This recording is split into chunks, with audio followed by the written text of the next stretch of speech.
Here's what a typical day at my condo looks like. Hi, I'm Sir Dodds and I'm a PT lecturer from Manila. After kong maghilamos, nire-ready ko yung kakainin ko for breakfast and today, meron tayong avocado sandwich. Taray, healthy living yan siya. Nagluto na rin ako ng lunch in advance kasi alam ko mamaya marami pa akong gagawin. We have egg and hot dog here and syempre dapat may kanin. Then after all that ay nag-work ako ng 2 hours hanggang sa dumating yung lunchtime and kainan na naman.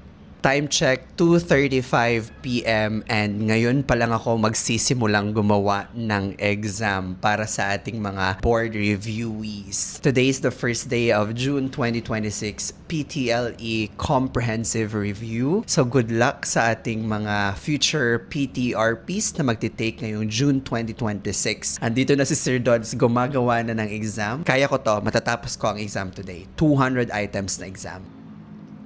Update, 4:44 p.m. and tapos na akong gumawa ng exams. Na-submit ko na and oras na para magpahinga.